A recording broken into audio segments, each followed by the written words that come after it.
Good afternoon. Thank you for your patience as we come out of our executive session, and we'll move right along. I would like to call the May 20th, 2025 City Council regular meeting to order.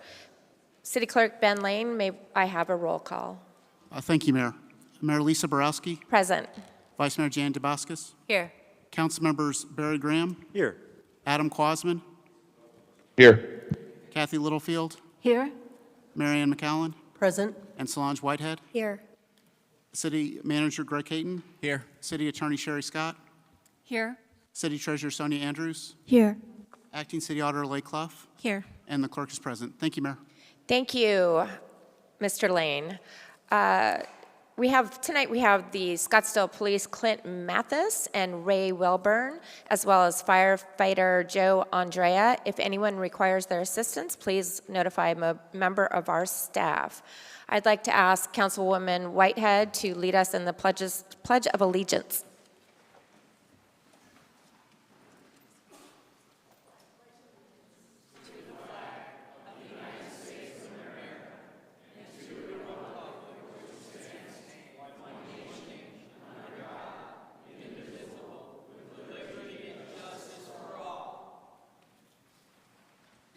Thank you. And for tonight's invocation, I turn it over to Councilwoman Littlefield. Thank you, Mayor. I would like to ask all of you for a moment of silence to clear your minds, your hearts, and think of what is the best for Scottsdale, for the people who live here, and for all of our futures as we join together to make it better. Thank you.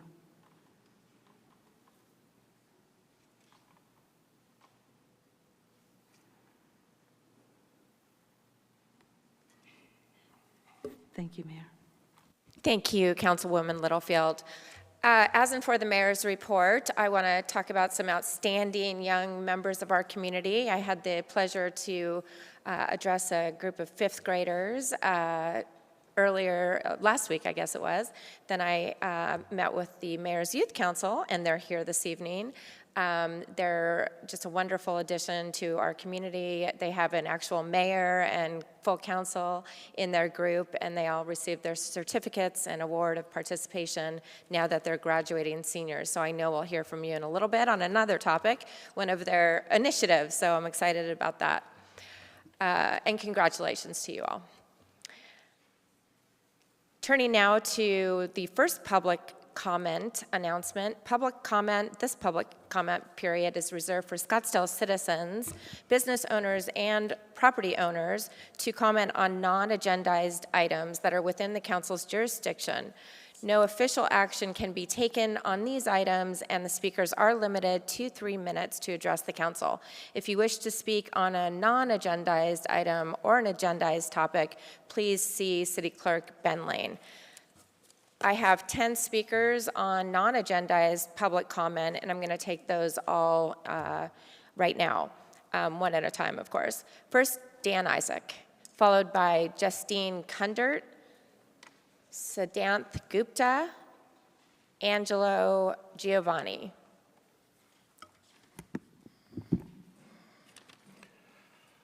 Dan Isaac, address on the record. Mayor, I'm here to once again speak about the actions and behaviors of council members.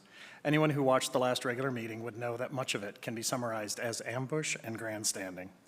Before I get into specifics, I have some unfinished business with Adam. Regarding your apology, Adam, save it. I do not want, nor do I need an apology. What I and the city needs is for you to change your behavior. But as far as apologies are concerned, you conditioned it using the word if. There is no question about what French Thompson said, or that you did nothing to stop at either time. An apology with a conditional if is not an apology. It is cheap and insincere. And lastly, making a comment about my attire or my body is shockingly inappropriate. Just because you believe my lifestyle is an abomination, I think that's the literal translation from Hebrew in Leviticus, doesn't mean you get to mock it at a council meeting. As for the even more troubling parts of the meeting, I will start with Jan. First, she decided there wasn't enough specificity around $392,000 for the arts in our billion-dollar budget, and asked for it to be moved into contingency. No doubt she has other ideas for the money, perhaps a book banning party. It's interesting that she persisted, despite our treasurer, who does a phenomenal job, by the way, providing all of the detail. Contrast this with the $41 million in the budget for roads, even though staff had not provided a list of roads, a prioritization, or what procedures and materials would be used. More audacious was her grandstanding about a development and review board project that when presented, she as the chair said nothing. She didn't express any concerns there, which is the appropriate place to work with the owner to resolve concerns. Instead, she asked the council to take it up. Why? So she could make a big splash about saving the character of Scottsdale. She could have accomplished this at the DRB, but she wouldn't have been able to publicize it as well. Councilmember Whitehead was correct to call her out, but Barry played the knight in shining armor, defending her and attacking Councilmember Whitehead. He didn't mention the waste of taxpayer dollars for this to be done at a council meeting instead of the DRB, or their lack of respect for the owner or the waste of time of city staff, the DRB, and residents. But why ruin theater with facts? Barry and Adam also made quite a show regarding the conditional use permit for poor decisions. I urge all residents to watch the video to see their thuggish threats to the business owner with the right to repeal the approval for virtually any transgression, real or imagined. Is this how the city council is going to treat small businesses? This business owner has the support of virtually all nearby businesses, and the landlord praised him as a tenant. What more do Barry and Adam want? Campaign contributions? I left Chicago to get away from grift. But the grand prize goes to Adam, who, even though for 2 meetings has complained about the lack of respect and decorum over title use, decided to attack Councilmember Whitehead, and worse, ambush our mayor by removing her staff. Adam, do you think calling her Madam Mayor makes up for stabbing her in the back? I don't. Wouldn't it have been more respectful to discuss it with the entire council and provide some rationale besides marking your territory and pounding your chest? Shameful behavior once again. Thank you. Justine Kundert. Is Justine here? We'll move right on to Siddhanth Gupta. Am I saying your name right? I know you've, yeah, okay, sorry. Thanks. Siddhanth Gupta, address on file. Hello, Scottsdale City Council members. My name is Sid, and I go to Desert Mountain High School. I'm here today on behalf of the Scottsdale Youth Substance Abuse Coalition and the Scottsdale Mayor's Youth Council. This evening, I'm proud to present to you a petition that would revise the city's smoke-free ordinance to include the prohibition of e-cigarette use in public places and places of employment. This proposal simply updates the definition of smoking in Scottsdale City Code to include the use of e-cigarettes and the definition of smoking devices to also include e-cigarettes. E-cigarettes are a largely unregulated product, and there has been a noticeable uptake of these products by youth. I witnessed this firsthand at my school, and that is what brought this to the attention of SciSac, and that is why we are here tonight. If I could please get the members of SciSac who are able to attend tonight and who are in support of this proposal to quickly raise their hands, that would be great. Appreciate you. So we are here to request you to amend the Scottsdale smoke-free ordinance, and I look forward to working together with you and the rest of Scottsdale city staff on this. If there are no questions or remarks, I would like to hand this off to the next public comment, Angelo. Thank you very much. Thank you. Mayor. Oh, question for you. Councilman Graham. Siddhanth, curious from your perspective, I never tried e-cigarettes or vapes. What's the appeal from your youth group, would you suppose? So I think among the youth, there's like a taboo with smoking, right? We see it as like uncool, but vaping has been advertised specifically towards the youth audience as a safer alternative. Originally, they had the flavors, which has since been banned, but those flavors would market to children. They still use like the animated like logos and other stuff to make it seem harmful. They put it in like, they make it look like highlighters or pens so that you can easily distract it. Yeah. And the nicotine is especially problematic with young developing minds, and it makes them more addicted at a young age. Would you say the advertising has been manipulative? Yeah, very, very much so. And then you would say that these were sort of put as sort of a panacea to smoking, and then it actually overcorrected and became an even worse problem.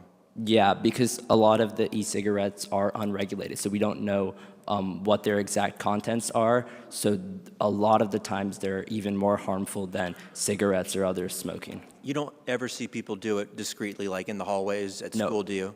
a lot of time at the school. For my first time at Desert Mountain, went into the bathroom. First thing I saw was a guy using a vape, and he goes, "Hey, do you want one?" I'm like, "Please, no." Would you consider yourself popular with that crowd? No, not at all. Thank you for your leadership on this. Thank you so much. Appreciate it. And just to be clear, you've submitted your, the Mayor's Youth Council's petition to the clerk, right? Yep, I Okay. think you guys should have it on your. We do. I just wanted to let the audience know that there's a conclusion coming, and we'll be taking that up later on this evening. Thank you very much. Thank you so much. Angelo Giovanni, and there are two names after that. Do you have four names, Angelo? All right, I like that. Come again? Oh, should I say it again? Okay. Yeah. Angelo Giovanni Kekoa Okalani Leonardi. Wow. Long name. Thank Well, you. there you go. Thank you. Go ahead. My name is Angelo Leonardi. Address is on file. I'm a 17-year-old high school senior, and I represent the Scottsdale Youth Substance Abuse Coalition, or SISAC, as well as the Scottsdale Mayor's Youth Council. I'm here to voice my support for my fellow member, Sid Gupta, as he proposes an amendment to strengthen the city's smoke-free ordinance. I love this city, especially places like Chaparral Park, where I spend time playing soccer. But one day while I was practicing, I noticed people vaping nearby. At first, I didn't think much of it, since vaping isn't banned under the current ordinance. But soon after, I started having trouble breathing and found it harder to enjoy playing, all because of the secondhand vape smoke. This moment set me on a mission to join my friend Sid in advocating for meaningful and necessary change. I see this not as just a proposal, but as a unique opportunity for the Scottsdale City Council to lead by example and make our public spaces cleaner, healthier, and safer for everyone. Supporting this amendment allows the council to take a proactive step towards protecting the community well-being, and that's why I stand in full support of the amendment. Along with this testimony, I'd like to share a letter from Daniela, a junior at Arcadia High School, who, while attending a SISAC event as a member of the Barker Branch Boys and Girls Club in Scottsdale, she wrote this letter to council expressing her support for our proposed ordinance. She wrote, "Dear Scottsdale City Council, I'm writing to you in hopes of banning any smoking in public areas, as it is harmful to the environment and to the surrounding people. Not only that, but this can influence many people negatively as well. In addition, those who have health problems can be affected by coming into contact with or being around people who use these products. Please consider this, Daniela." Daniela, Sid, and I all believe it's time to strengthen the existing smoke-free ordinance. We are more than just 3 teen voices. We represent many concerned youth in our city and urge you, as the Scottsdale City Council, to amend the existing ordinance. Together, we can protect our health and the future of Scottsdale. Thank you. Thank you, Angelo. John Lee?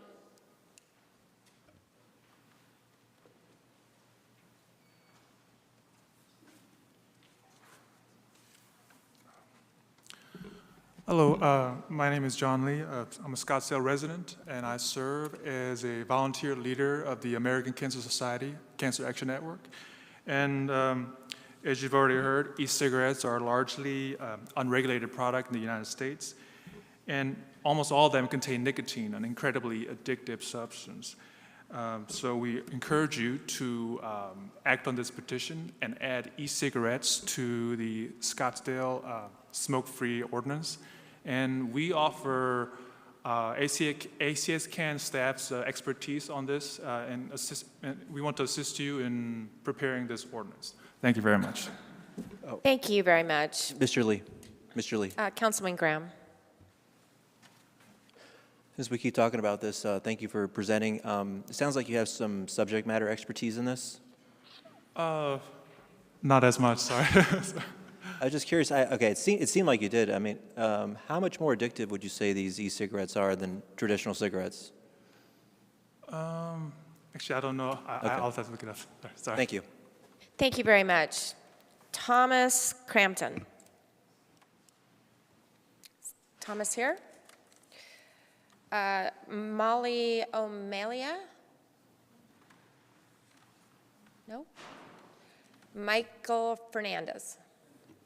Followed by Susan Wood, who is donating her time to Michael Hernandez. So how about 4 minutes? What do you think you need? Well, you can tell me when you get up there. 10? 10? How? I have some more petitions. Here, you can step up to the microphone. And I had some extra petitions, I don't know where to. you can give those to the clerk after you're done. Okay. And how about, is 4 minutes sufficient, or do you want? No, I think 4 is good. Okay, terrific. And then we'll finish off with Madison Kendall. I got,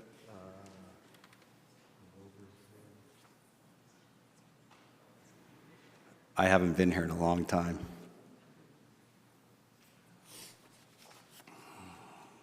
Okay.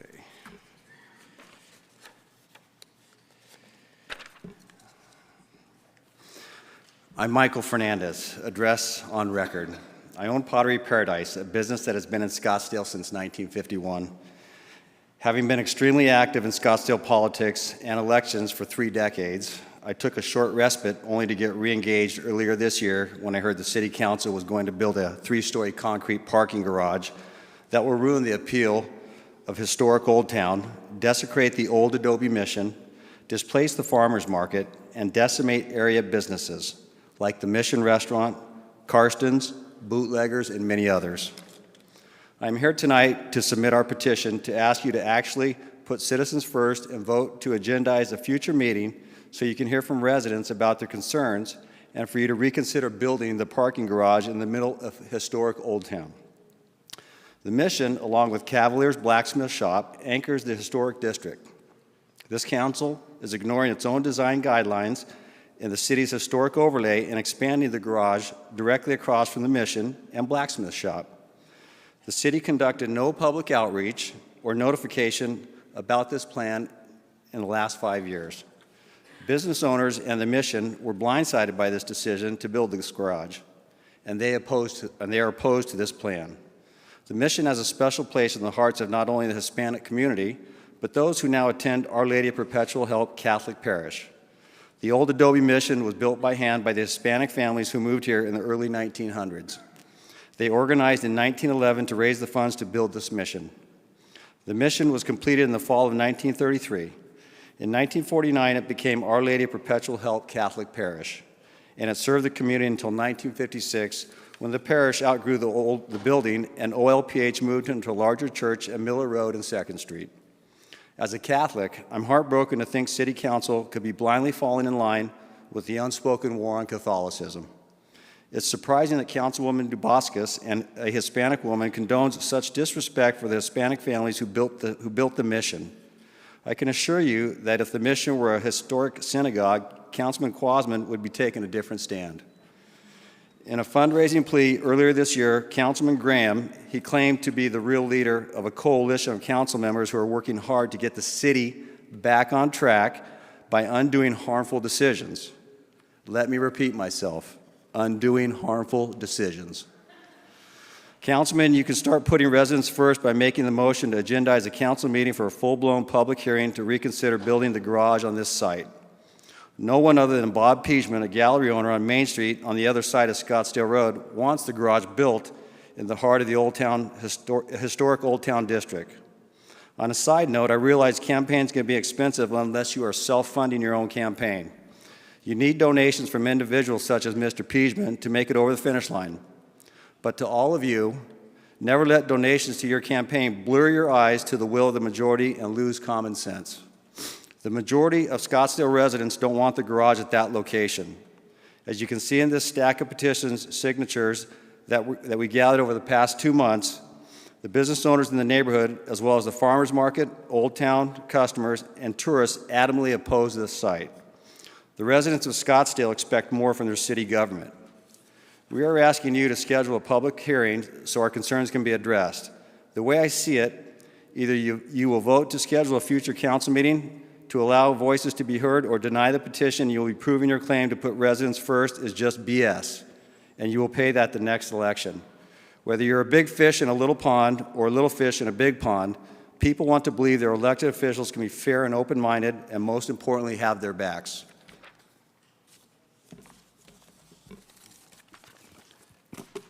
Thank you. And you can turn those signatures in to the clerk, and then we'll be taking that up later in the meeting. Thank you very much. Madison Kendall. Did anyone have a question here? Oh, all right. Madison Kendall.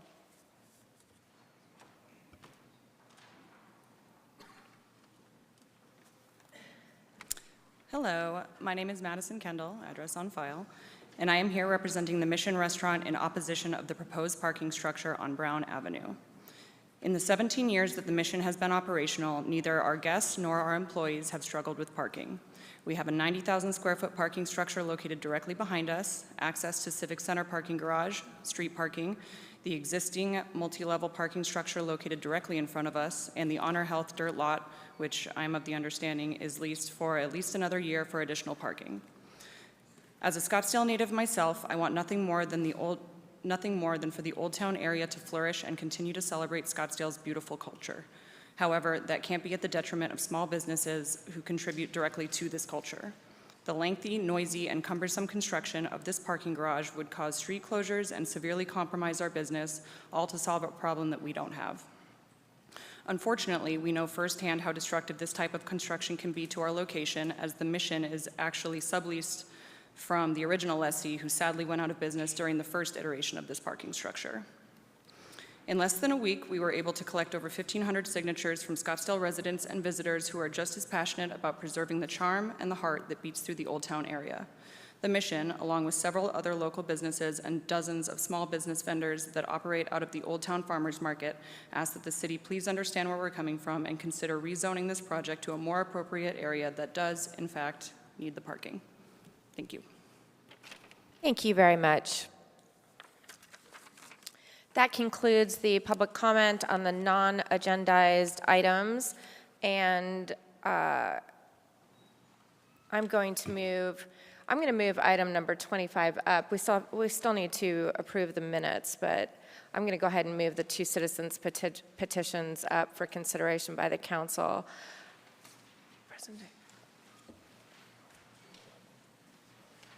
So we need to approve the regular meeting minutes of April 8th, 2025. Can I get a motion to do that? So moved. Second. Thank you. All those in favor indicate by registering yes.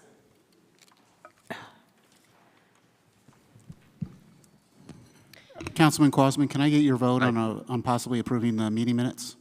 Aye. Thank you. Next, we'll take the receipt of citizens' petitions, and as you heard, we have two of those this evening. One by the Mayor's Youth Council for the vaping ordinance. So we can either direct the city manager to agendize the petition for further discussion, direct the city manager to investigate the matter and report back to us, or take no action. And I would like to move that we agendize the petition for further discussion. Point of order, Mayor. Normally, the city clerk displays the three options just for the edification of the audience members in the council. There you go. Thank you. Thanks for noticing that, Councilman Graham. Second. But what was? Could you repeat the motion? I missed it. The motion is to take the vaping initiative and propose discussion by the council and put that on a future agenda.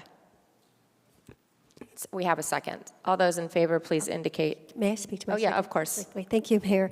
I just want to comment. I just want to thank all the students and other adults involved in bringing this forward. You know, Scottsdale has always been driven by resident ideas.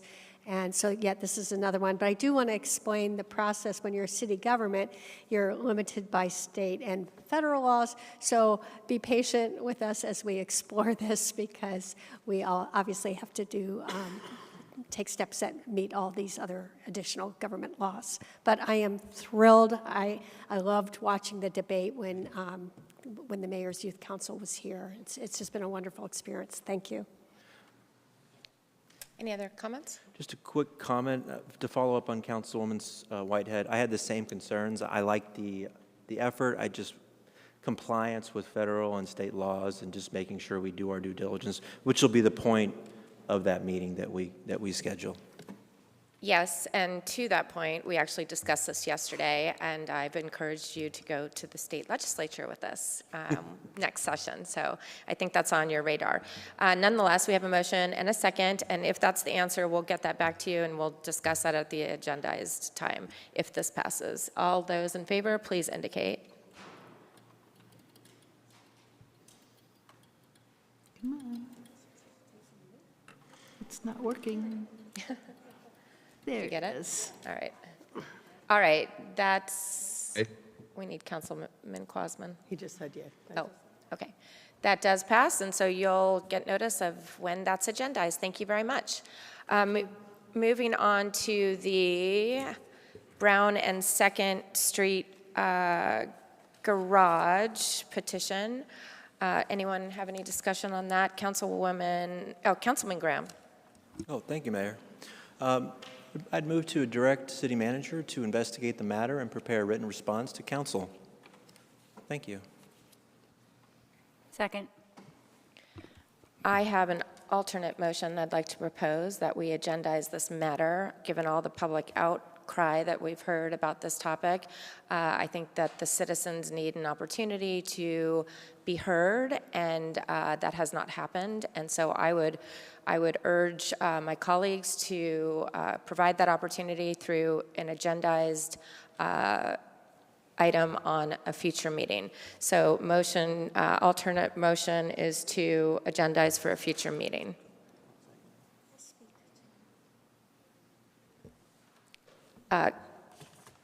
Councilwoman Whitehead. So once again, I do want to explain the process, and I so appreciate the mayor bringing this garage forward. It was a tough decision. Last year, we weren't satisfied, and the old saying, measure twice, cut once, applies here. There are a lot of moving parts right now having to do with the farmers market and the farmers market wanting to expand, having some possible limitations on the lot that we all had hoped to use, which is owned by Honor Health. So respectfully, I'm going to support first running this through the city manager so we have a more in-depth report to give to the residents. And then at that point, we can have a more productive conversation.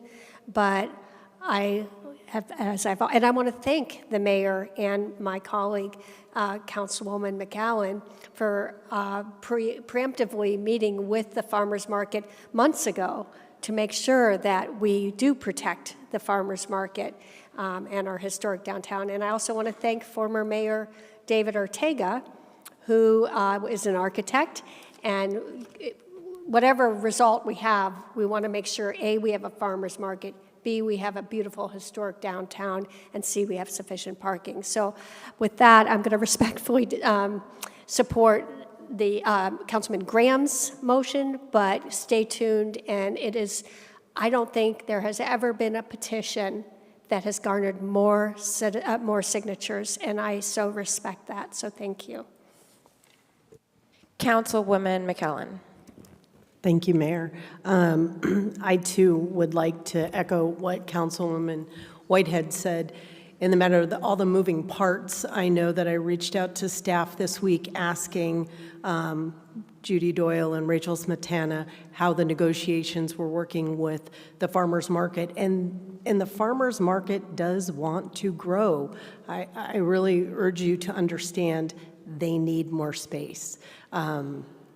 That being said, I am actually going to support Councilman Graham's motion to have this sent to the city manager because there's still a lot of moving parts and we need to figure out where we're at legally.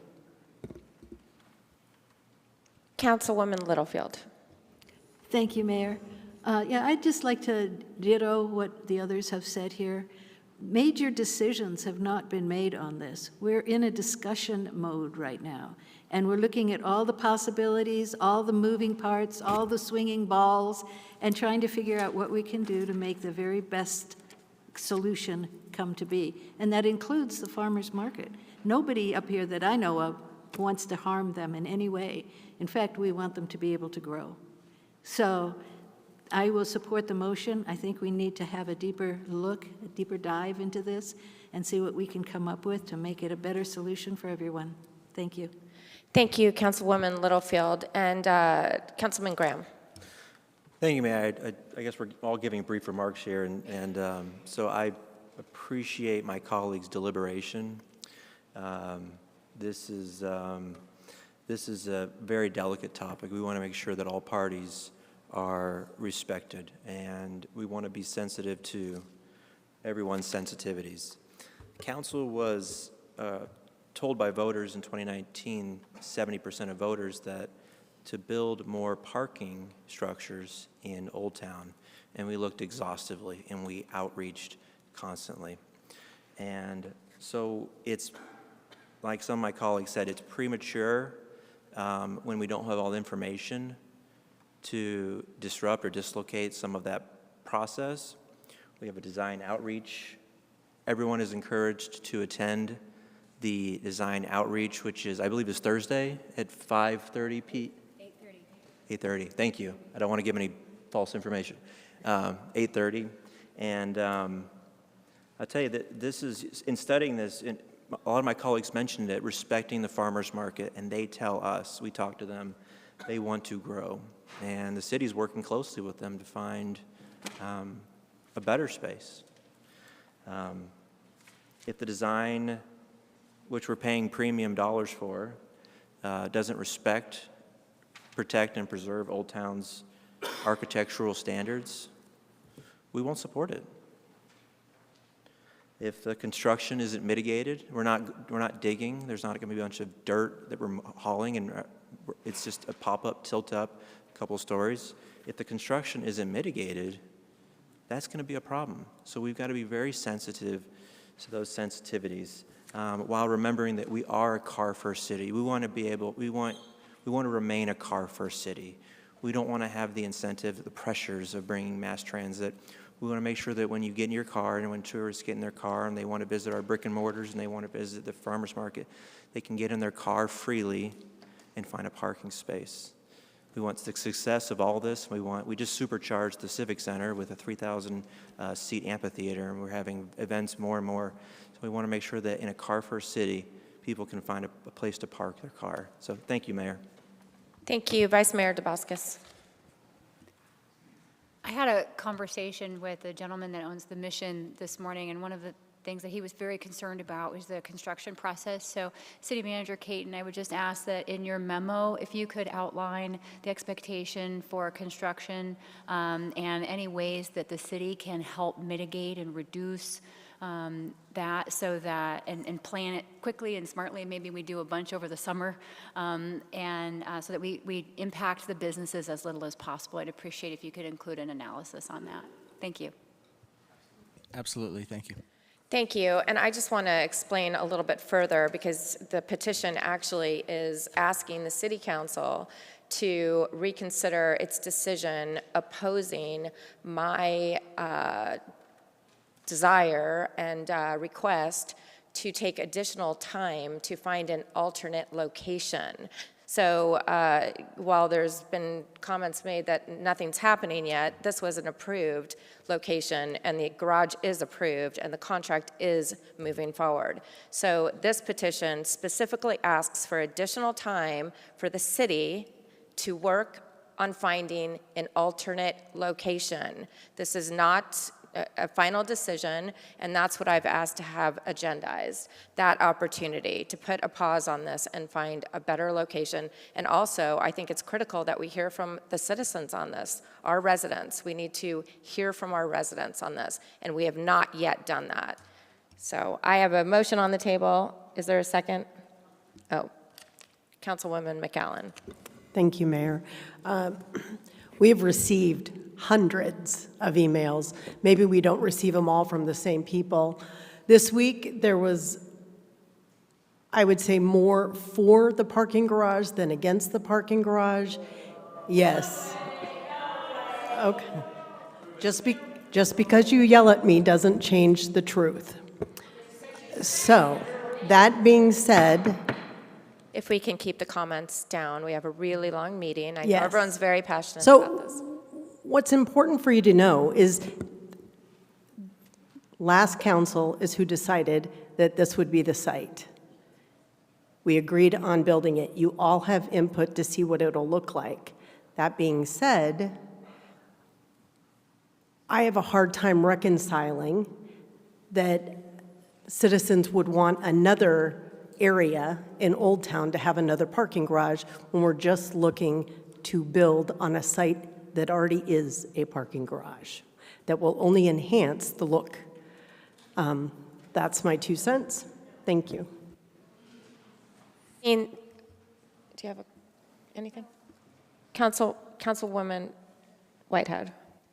So I'll just say it is a contract and it is moving forward. And so I supported the pause, and we did not get the pause, and so it is an active contract. It doesn't mean that what we're supporting and what we will be putting pressure on the city manager to do is to make sure that we've identified every other possible location, but that we will still achieve what the voters wanted. So we had an opportunity to pause, to give this mayor the couple months, and I'm sorry that we didn't have a majority to support that. But so I don't think a pause, this is an active contract, but it's up to us to work hard with the city manager and get some of these variables figured out and find the best path forward. And I will say, you know, there's always, there's never a perfect solution to anything we vote on up here. That's the hardest part. We're never 100% yes or 100% no. So we'll be working really hard with the mayor and with all of you to find the best solution. Thank you. Having no second, my motion for additional time to find an alternate location dies. And we'll take up Councilman Graham's motion to direct city staff to investigate the matter and prepare a written response to the council with a copy to the petitioner.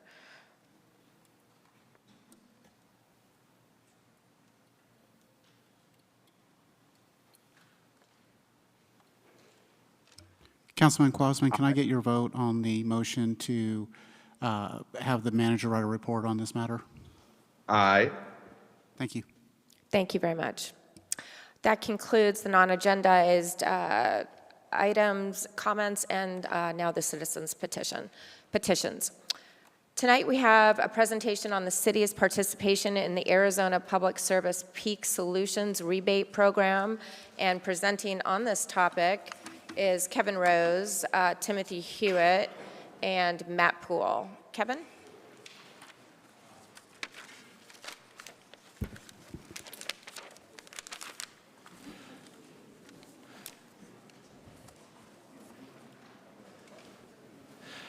Thank you, Mayor, Vice Mayor, and Council. And what we're going to present tonight is a program that Scottsdale Water has been part of since 2010.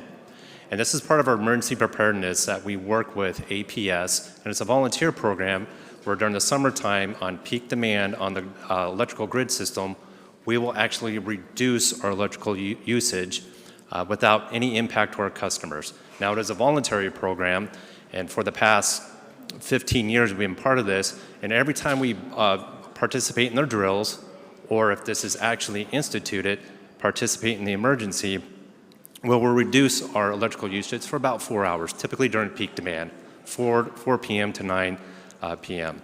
And this past summer, we actually saved $91,000 in rebates that we received from APS. And since we've been part of the program, we've actually received rebates of a little under $1.8 million. So with that, I'd like to present this check. And Mayor, historically, we had the mayor come down and do a quick photo op with Timothy, Matt, and myself with this check, and then we'll be done. I'd be happy to. I don't get many checks that look like that, so.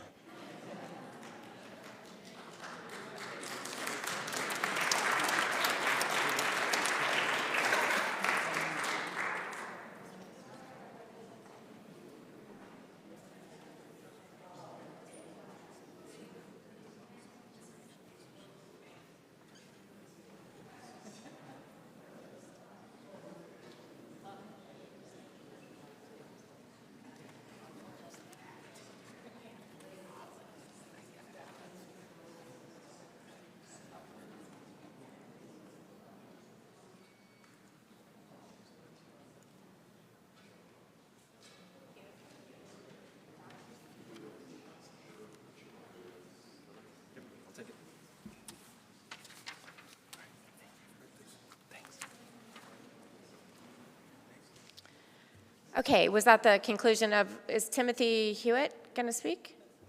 Oh, that was you. Oh, that's you. Nice to meet you, Timothy. And Matt Poole, I take it you were the Matt Poole. All right, there we go. Let's see. Meeting minutes approval. We already did those, so I'm one step ahead for once. Consent agenda items. Next, we have on the consent agenda items 1 through 20A. Does anyone have any comments or questions on the consent agenda items?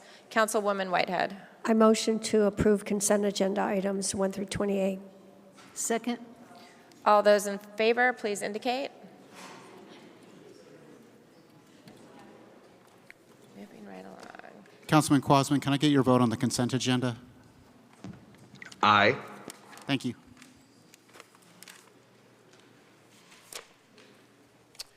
All right, regular agenda items. Turning now to item 21. This is a public hearing as required by state statute to solicit and receive public comment on report number 2504, which is the City of Scottsdale's biennial certified audit of land use assumptions, infrastructure improvements plan, and development fees designated for the city's water and wastewater utilities. Presenting this evening on the topic is Leigh Clough, Acting City Auditor, and Kevin Burnett, Principal Consultant, Wildan Financial Services. Did I get that right? Yeah. Yep. I now open the public hearing. Thank you, Mayor and City Council. Before we get started with Kevin's presentation, I'd like to briefly give some general background about this agenda item. And if you'll move to the next slide, please. Thank you. In 2011, state legislature placed several requirements on development impact fees, including when they can be charged, what fees can be used for, and what the process is for adopting those fees. Mayor, point of order. Yes. Leigh, can you just speak up just a little louder for the audience? Sorry to interrupt. I'm so sorry to interrupt you. No problem. Oh, I think I just needed to be closer. Is that better? Okay. Yes. Thank you. So I'll start over on this slide. In 2011, state legislature placed several requirements on development impact fees. These include when they can be charged, what fees can be used for, and the process for adopting those fees. The development impact fees apply to Scottsdale water and wastewater utilities.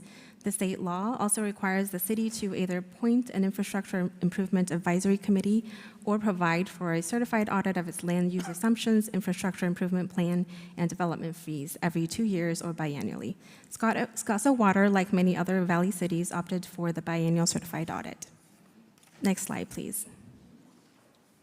The statute also requires that the certified audit be conducted by a qualified professional as defined in the statute. Wildan Financial Services meets these qualifications, and our office has contracted them to perform this evaluation. Next slide, please. Lastly, before I hand it over to Kevin to go over the results, the report has been posted on the city website, and this public hearing was scheduled within the statutorily required timeframe to communicate the results to the public and allow for feedback and public comment. With that, I will hand it over to Kevin Burnett with Wildan Financial Services to go over the results. Thank you. Good evening. I'm Kevin Burnett with Wildan Financial Services. I was the one that conducted the biennial audit with the assistance of my colleague Tiffany Sturms, who's sitting in the front row with us here. So we've done this before, so it might be a little bit familiar to some of you. So as was described as part of the state statutes, Arizona Revised Statute 946305, if you have development impact fees, they have to be audited every 2 years. So we did that. We were the firm that was selected to do this. So development impact fees are used to offset the cost of providing services to new development that comes within the city. So in the city of Scottsdale's case, this applies to water and sewer. So a little bit of background on the study. We were the auditor for this project. The land use assumptions was prepared by Carollo back in July of 2021. The infrastructure improvement plan was prepared by Carollo also in July 2021. And then the development impact fee report that laid out what the fees would be was prepared by Carollo and was adopted ultimately by council in October of 2021. So the development impact fee revenues and expenditures that were part of this audit process covered the period of July 1, 2022 through June 30th, 2023, and then July 1, 2023 through June 30th, 2024. And we completed this audit in working with the city staff earlier this year. So there are some different audit objectives While this is called an audit for purposes of the state statute, it's more of a check-in to see how you're doing in your development fee process and how you're progressing through the reports that were adopted by council. So the first piece is looking at the land use assumptions. So this is making sure that the projected development is still on track, what you assumed you were going to be building in terms of new single-family homes, multifamily, retail development, et cetera, that you're on track with that. The infrastructure improvement program, or infrastructure improvement plan, so that's the capital that was identified as needed to serve new development, so making sure that you're on track with that. The expenditures, making sure that you're expending your revenues on appropriate services and facilities, and then the level of service, making sure that you're not increasing the level of service on the backs of development so that they're paying an unfair burden as part of the development process. And then the fifth piece there is permit sampling, which isn't required by the state statute, but it's something that we like to do just to check in and make sure that everybody's being charged the appropriate permits. So with that, looking at our results, so we did review the land use assumptions, and there were differences between what was projected to occur and what actually occurred during that 2-year period, bearing in mind that this report with the land use assumptions were adopted in July of 2021. It was adopted based on the best available information at the time, and it looked at a 10-year horizon of what development would be over 10 years. We're looking at a 2-year snapshot. So the fact that you didn't completely align with what was projected back in 2021, that's not a concern for us. It's not a great variance, and it's supposed to be looking at the 10 years as a whole as opposed to individual years. The same thing with the infrastructure improvement program. So there were different capital items that were identified that needed to occur over the 10-year period. In some cases, the projects were accelerated for different reasons, or projects were slowed down for different reasons. But the point is that number 3, all of the expenditures were on appropriate projects. So the projects that the money was expended on were identified in the IIP. You didn't collect water revenues and build a new park with it. You didn't collect sewer revenues and build a new road with it. You didn't use it on operating expenses. It was all on impact fee eligible projects. The level of service review, so this is primarily more on the non-utility side of things, where if you add a new park, then you're increasing the park's level of service. On the utility side, if you're extending a water line to serve a new development, that does not impact anybody else in terms of what their level of service is. So we did not identify any issues with the level of service review. And then the fifth piece here, the permit sampling, that's where we looked at 30 different random samples of developments for each of the 2 years, so 60 permits total, just to make sure that if your development called for a 3/4 inch meter, you were charged the 3/4 inch meter fee. You didn't somebody didn't key it in wrong and charge a 3-inch meter fee for a 3/4 inch, or they didn't hit the 2 instead of the 1 and charge a 2-inch fee instead of a 1-inch fee. There were some exceptions within the state statutes. If a development is already under process when the new fees are adopted, they're quote unquote grandfathered in under the old rate. So there were some instances of that, but we did not discover any instances where the wrong permit fee was charged altogether. So we didn't find any inequities in the permit sampling that we did. So with that, it is our opinion that your development impact fee program is consistent with and in compliance with Arizona revised statutes for this process. Thank you. Does that conclude That concludes, yes. All right. Anyone have any questions? No. All right. I now close the public hearing. We didn't have any, I should note, we didn't have any public comments. Councilman Graham. Thank you, Mayor. I was going to move, excuse me.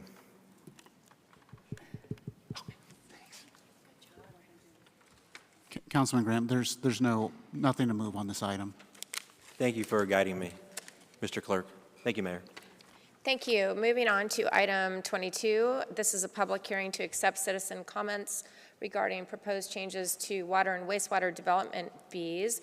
Presenting this evening on this topic is Kevin Rose, Interim Water Resources Executive Director, and I now open the public hearing.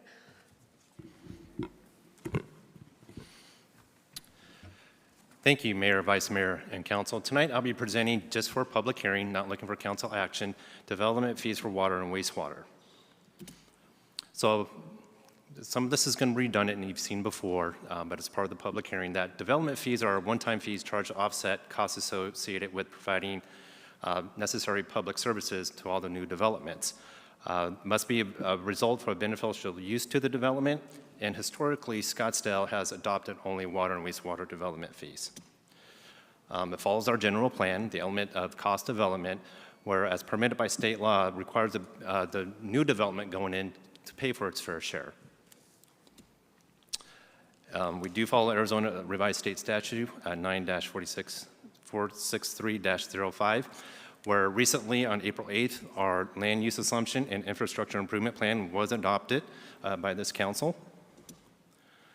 And here's the timeline that we have to go through. Again, tonight's just a public hearing. June 24th, we'll come back to request for council to adopt the development fees.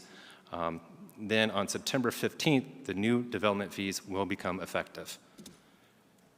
So the land use assumption that was adopted covers a 10-year period, must be updated at least every 5 years, and it shows projections based on things as densities, intensity, and population for the service area for the 10 years.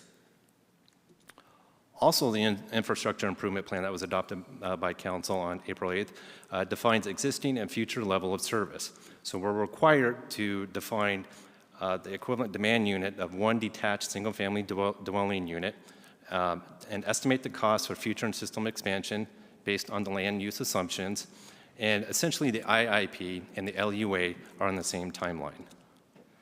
So we are also required to defined, sorry, did I bounce back there?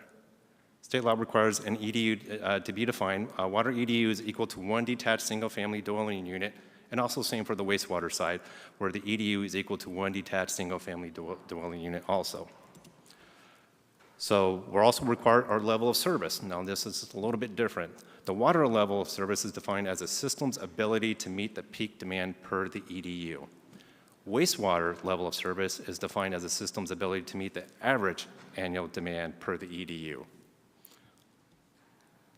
And this is just a quick process flow of how we do it. We start with the LUA, the land use assumption, to come up with our IIP, to come up with the development fees. So for the next 10 years, this is the projected estimates for the total IIP based on water and wastewater. You'll see a portion of it is funded with rates, and that's for the existing capacity. Then the majority of it would be funded by development fees for both water and wastewater.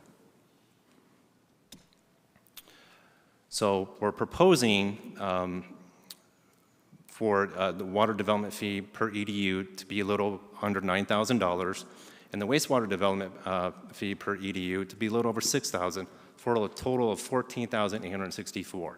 Now this is based on a 1-inch meter, and this will be a total cost increase of 93% for both water and wastewater. And kind of give you a comparison, you could see second to the left there, next to Tempe, that's our current development fee for a 1-inch meter, and we're going to go from essentially $7,700 almost to $15,000 for our new fees. And this just breaks it down even further of the different meters that we have with the current development fees, where you can see where they were and what we're going to be proposing for adoption on June 24th.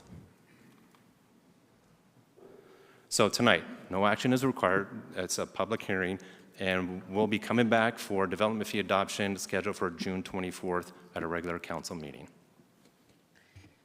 Thank you very much. Do I have any questions? Nope. I will close the public hearing. Thank you very much. Okay, moving on to item 23. This is a public hearing and adoption. Oh, wait. Don't we have, is it 22? Are we at 23 already? Yeah.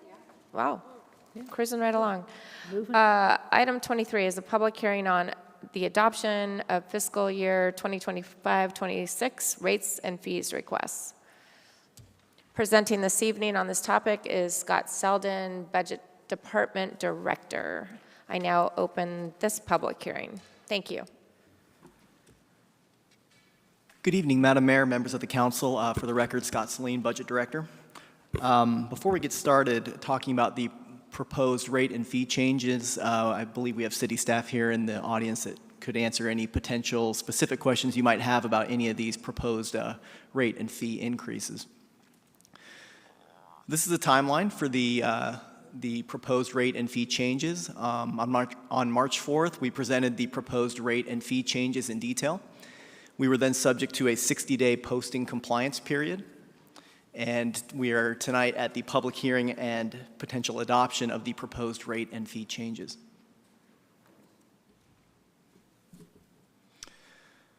This slide starts to show a summary of the major fee changes in the proposed rate and fee changes this year.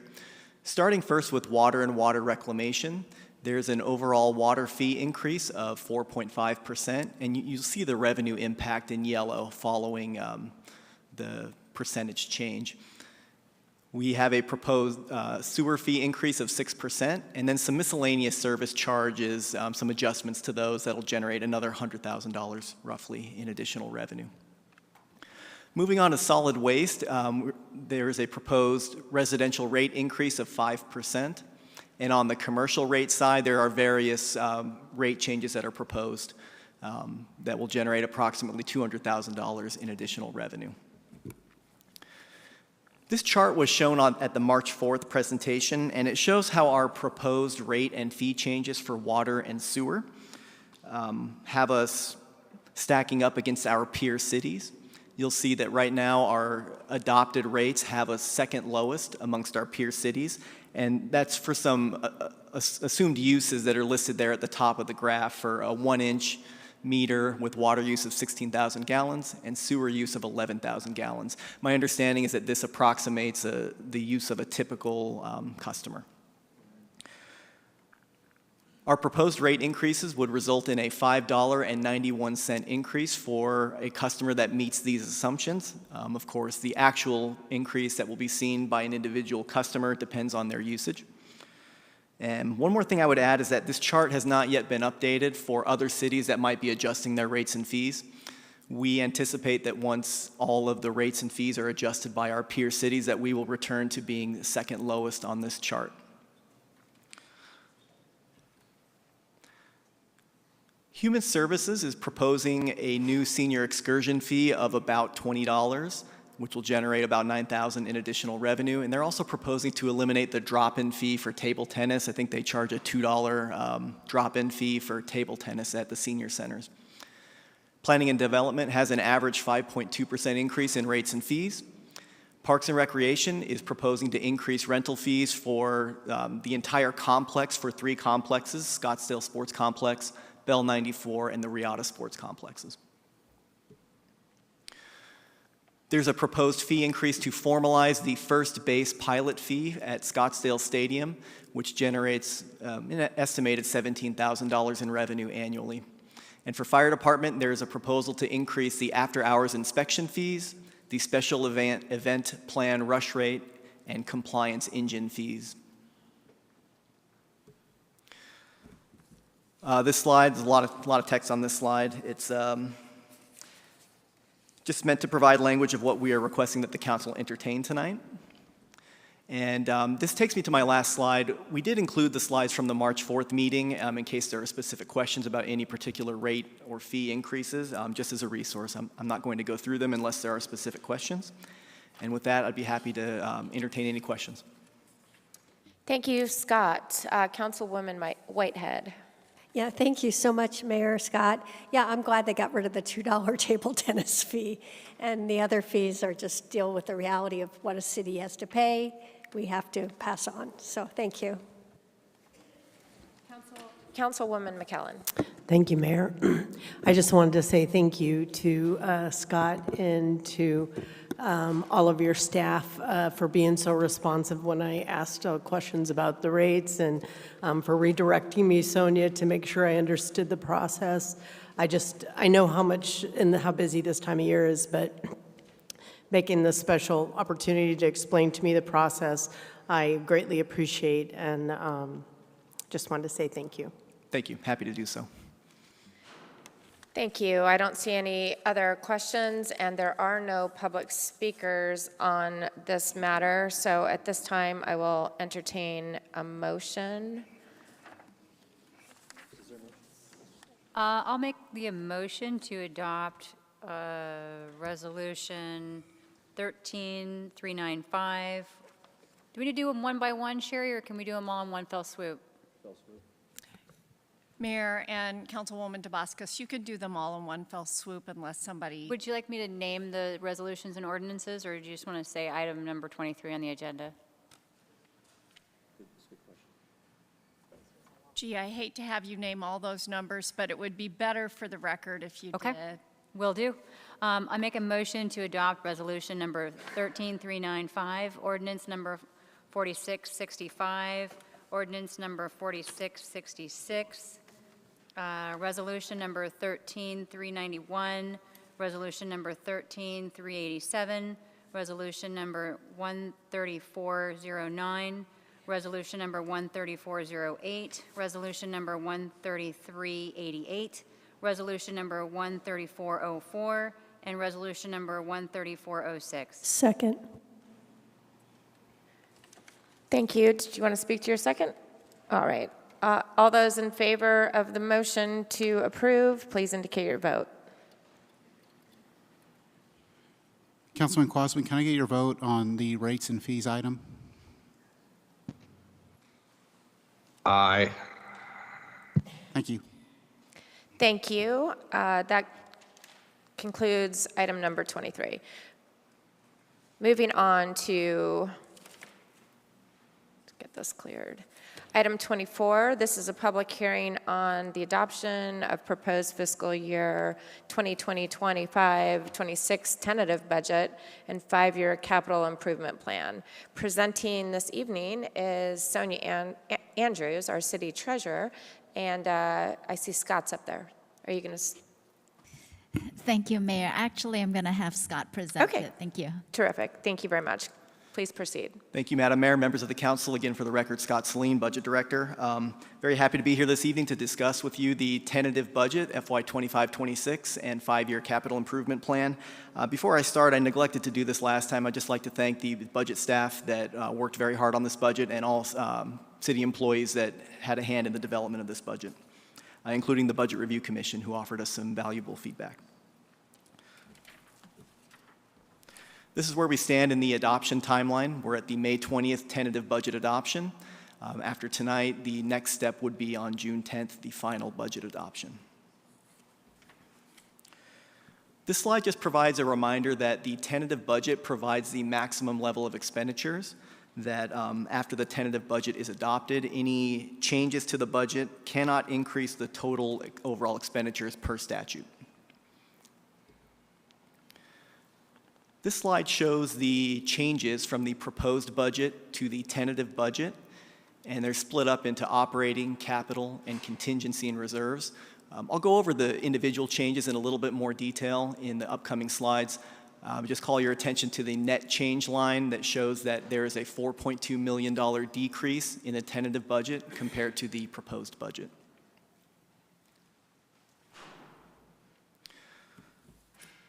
So we'll first start by talking about the changes in the operating budget. At the May 4th meeting, where the proposed budget was presented, there was a motion to move the increase to Scottsdale Arts from the operating budget to the contingency, which reflects the decrease of $400,000 that you see on the slide. 2 FTE were relocated to the city clerk from the mayor and council, and 5 FTE from the enterprise operations and communications were relocated to the city manager's office, just due to a general restructuring of the city. This slide shows the changes in the capital budget. Starting with the wildlife crossing, there was $250,000 moved into the FY 25-26 capital budget to conduct a feasibility study for the wildlife crossing. The Bond 2019 project to build 200 space parking lot off 75th Street to serve the court and the stadium was moved from next year's capital budget in 25-26 to the next year, FY 26-27. So that reflects a decrease of $1.5 million in next year's capital budget. There was a project added to obtain a grant-funded fire truck for $1.4 million, and then finally there were 7 projects that were closed out that resulted in savings of $4.4 million in next year's capital budget. Moving on to reserves and contingencies, we discussed the Scottsdale Arts increase previously. There is a corresponding increase of $400,000 approximately to offset the reduction in the operating budget that occurred.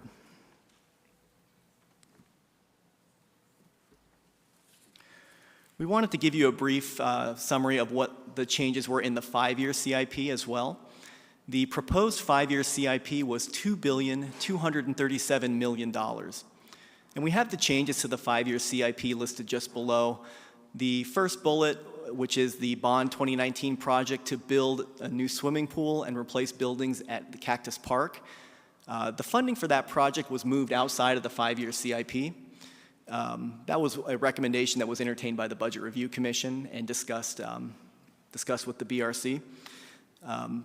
Pending the results of a feasibility study that will occur next year, that $31 million could be looked at again. And then the next two items on the 5-year CIP changes, I've already discussed, the completed projects and the new fire truck. So that gives us a tentative 5-year CIP budget of $2,203 million. So now that we've gone over the detailed changes, this is what the tentative budget looks like. Total tentative budget of $2,203.6 million, $885 million operating budget, almost a $948 million capital improvement budget, and then $370.7 million in contingencies and reserves.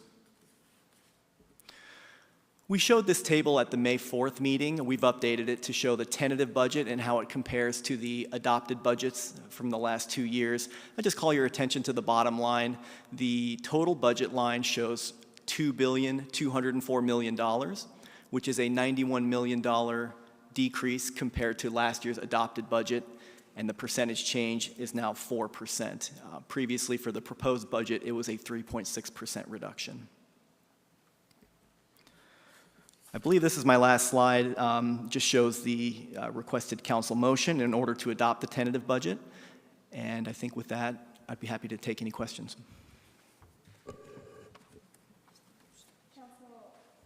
Councilwoman Whitehead. Thank you.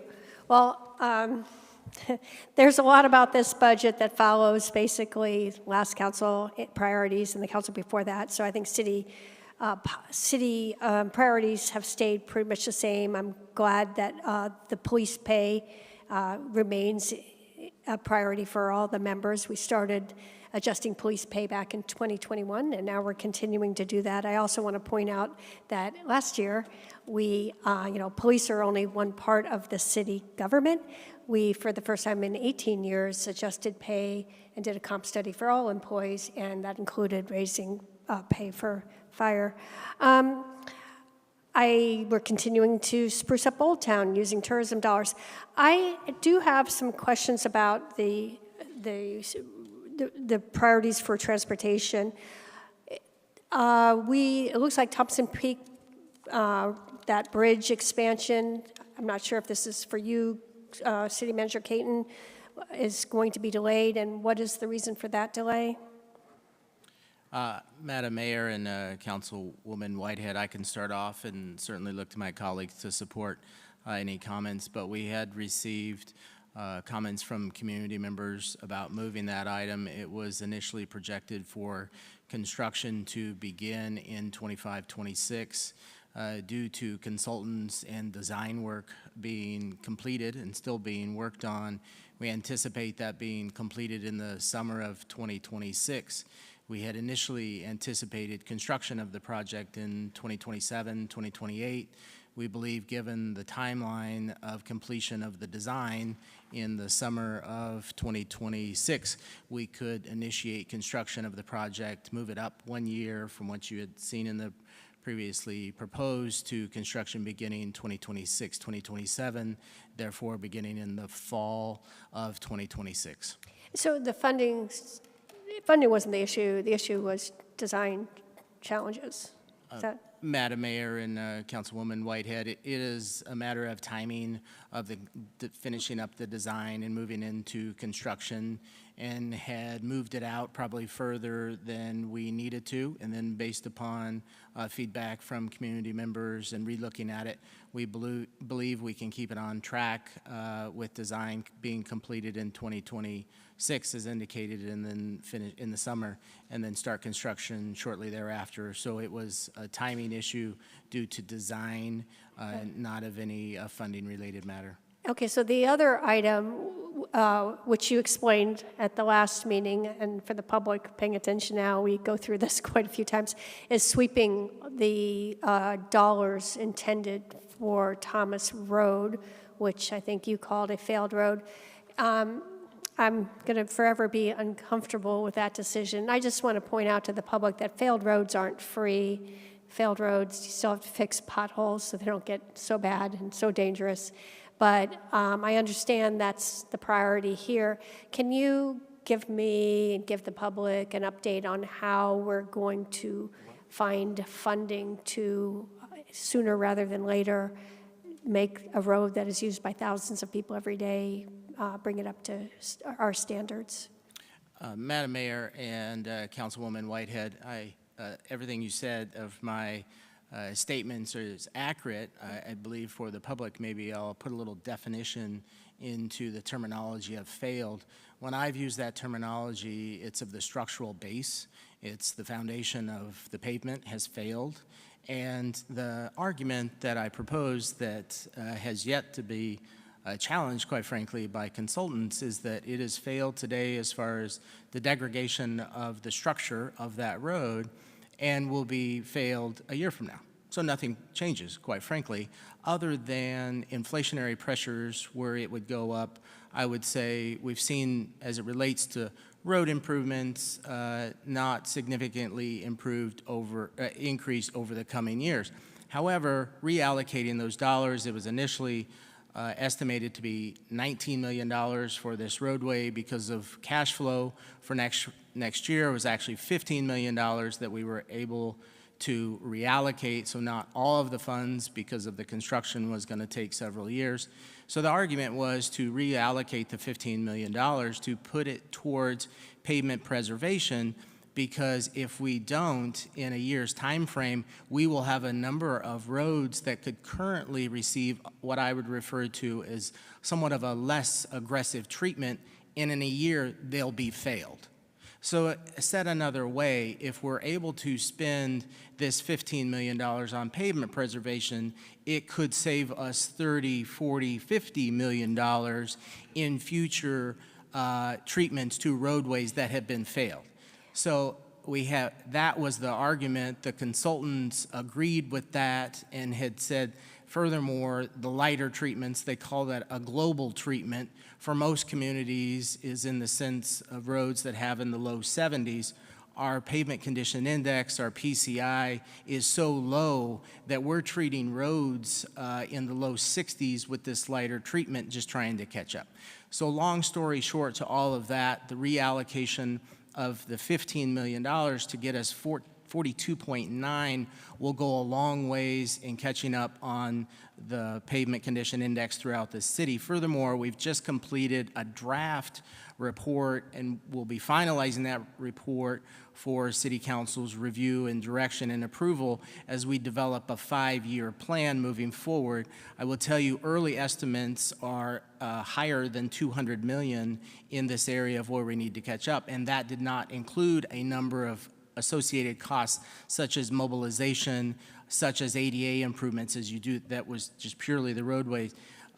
City manager's estimate, which is nothing like a PE's estimate, but have been fairly accurate in recent years, is probably in the upward stage of $300 million that we will have to prioritize over the next 5 to 10 years, depending upon council's direction on the pavement condition index that we're trying to achieve. Thank you, Madam Mayor. No, thank you so much for that.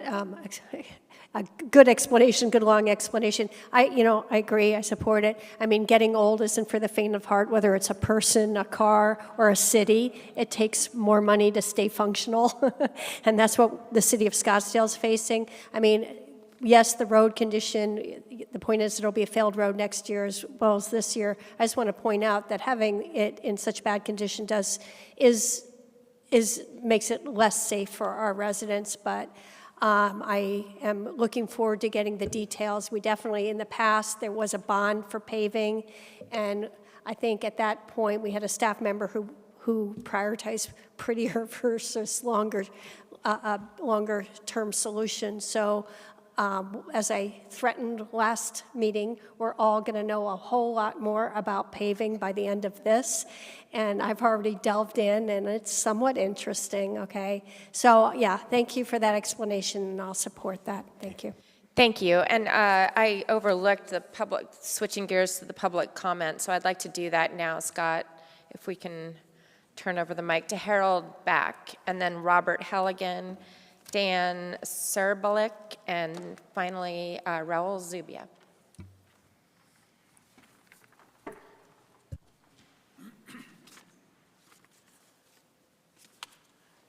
Good evening, Madam Mayor, City Councilors.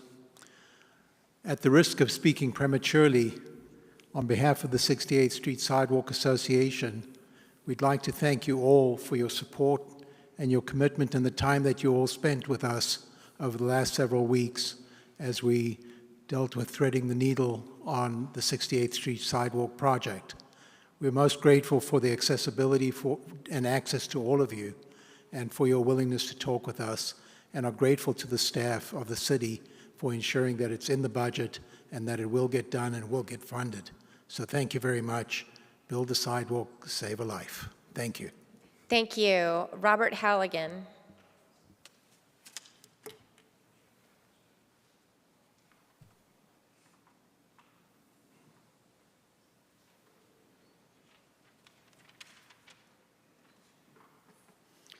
Good evening, Madam Mayor, council members.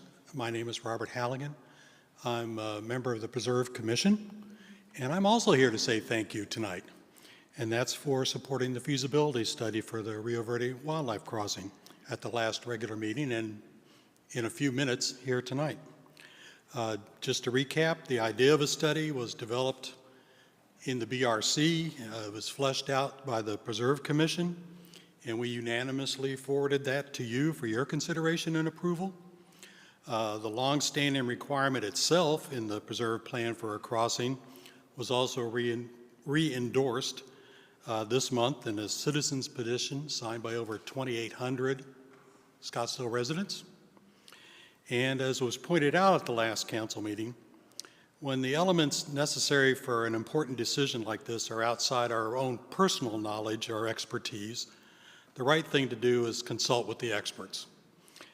In this instance, we're not hiring lawyers, okay, but wildlife scientists and civil engineers. And I'm confident that when you approve the budget in next year's budget cycle, the crossing will be based on sound wildlife science and good engineering judgment. Thank you. Thank you. Dan Serbelik.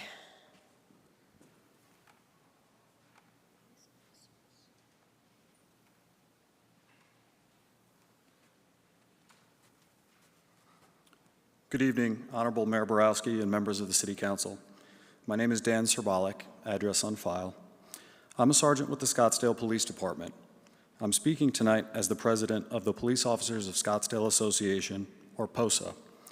I represent nearly 300 members of the police department, including civilians, officers, and supervisors. On behalf of POSA membership, I'd like to share our appreciation for the work you've done and continue to do for police employees. The city motto of simply better service for a world-class community is a promise. It is a promise the citizens of Scottsdale expect all city employees to uphold. It is the driver in how departments around the city conduct their business, and it is why Scottsdale is a world-renowned destination for visitors and residents alike. The citizens of Scottsdale do not expect average. They expect the best. They expect and deserve simply better. Our police department hires simply better candidates. We hold them to simply higher standards. And many citizens I've spoken with have been appalled to learn where we've historically fallen short is maintaining even average compensation for our police employees. This has caused Scottsdale to recruit, hire, train, then lose civilians and officers to other agencies. When I brought this to your attention in the forms of numerous meetings, phone calls, emails, charts, and survey results from POSA members, you took the concern seriously. 3 incumbent council members, a mayor, and 3 council members whose terms began in January, a city manager, assistant city manager, and police chief, all appointed in April, have heard POSA's concerns and are taking on the task of fixing problems that have been created over the past 15 years. On behalf of POSA, I thank you for taking the first steps toward providing simply better total compensation for our police employees. My commitment to you is that POSA will continue to bring the information forward to keep us at the top of market for total compensation. As we work through fixing and maintaining total police compensation, POSA members will continue to provide the simply better service our world-class community expects and deserves. Thank you. Thank you, Dan. Sorry about the mispronunciation. Serbalic. Thank you. Raul Zubia.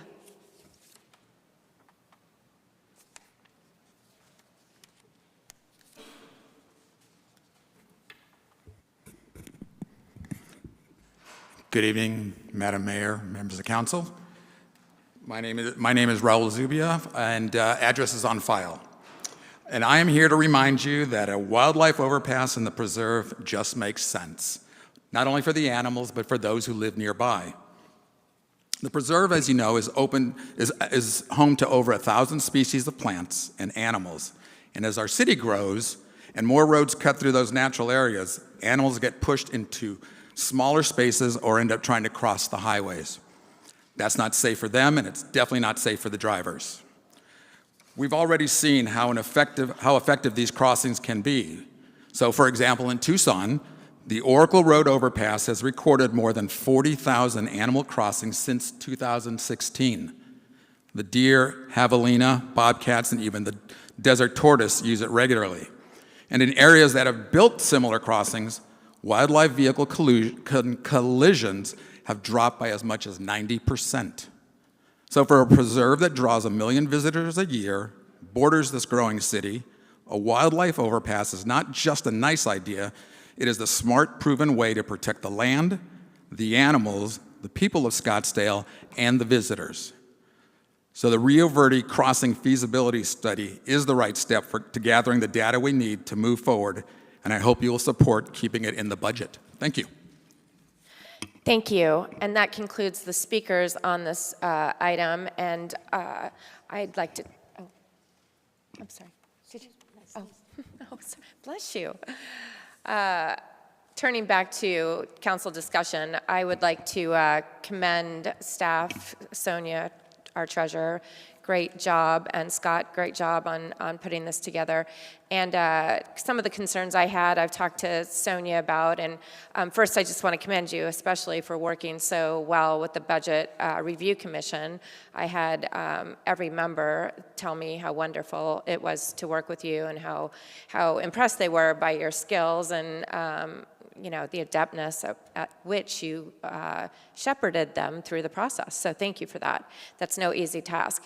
And on top of that, it was I think they got appointed or impaneled 3 months before this date. So it was a real rush to baptism by fire. And I think they did a wonderful job. And for any of them that are listening here, I really applaud their work. And I know that that will continue to get more and more in depth as we move forward.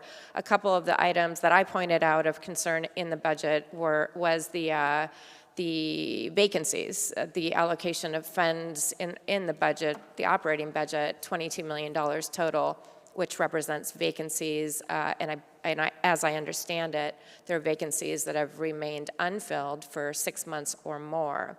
And based on our discussions, the $11 million offset reduction to the operating budget is indicated as either positions that aren't expected to be full or attrition or, you know, maybe they'll be eliminated. So looking forward to that. And as I understand it from our discussions, our city manager, Greg Caton, will be working on fine-tuning since he's, getting his feet deeper and deeper into our structure, weeding through those unfilled vacancies to the extent that we can ultimately eliminate them. So I applaud that effort. The other source of concern for me was the capital improvement projects, which we've had a recent history of going over budget. And I also understand that there's going to be significant efforts taken, to make sure we resolve that moving into the future. And I have a motion to approve the budget, but I won't do that just yet because Councilman Graham has indicated his questions.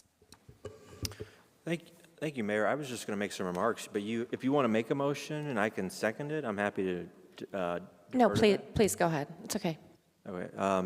Probably at the conclusion of my remarks, I'll move to accept it if you're okay with that. Well, I have a motion that I'm going to make. So do you have any questions of staff? Okay. Well, here I go then. Thank you for the presentation. And let me find my notes here. Pardon me. Scott, nice presentation. I'm not going to make you come back up to answer questions. I know you're already settled, nestled safely back there. So we've talked about it ad nauseum. Not a perfect budget. This budget is a vast improvement from prior years. I see this budget is going into the major direction away from ideology and more towards the things that residents value, a resident focus. A few things about the budget I want to remark on.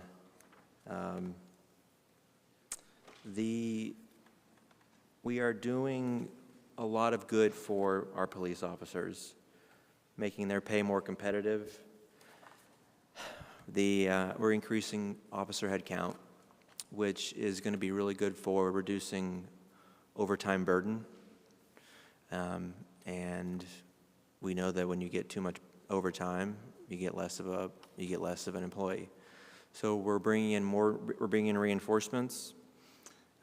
We've seen the police pension, frankly, left out to dry. Very low funding status. Are we going to put $50 million, all $50 million in it this year? We'll see.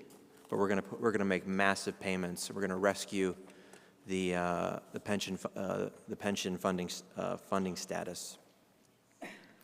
We have seen in our previous 6 budgets a collapse in our pavement, in the condition of our roads. The PCI, the Pavement Condition Index, has collapsed before your eyes. We hear feedback from residents all the time about potholes, which are not only unsightly and unwelcoming to visitors, but they're actually dangerous for your car, and they lead to more road repairs. We don't know what our exact target is for our PCI, but we know we want it, what are we at right now, low 60s, right? It's just not acceptable. So we're bringing this back to focus on potholes. So public safety, potholes, and parks. Parks, especially in the south, have been neglected. And this brings in fresh resources to our parks. The council before you has not had a full year, has not had a full runway to get the best possible budget. That's why this budget is much improved from prior years. And we are very excited and looking forward to next year's budget.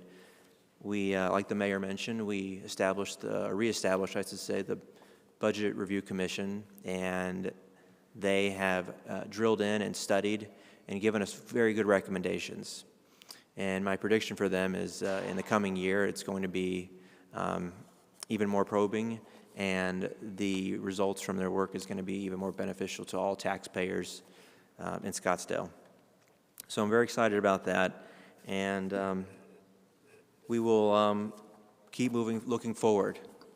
Final remarks is just to thank our new city manager, Greg Caton. The council before you, like I said, hasn't had a full runway Most of them took their seats just a few short months ago. And the same applies, actually, even more of a deficit handicap to the city manager. The prior city manager, who was the second longest serving city manager, retired at the end of the calendar year. And city manager Greg Caton, who was brought in to succeed him, was made city manager, but not with a full runway to analyze and prepare and present this budget to you. I believe in our city manager when he has a full year before him, and the kind of objectives and achievements he's going to be able to realize, and it's something to really look forward to.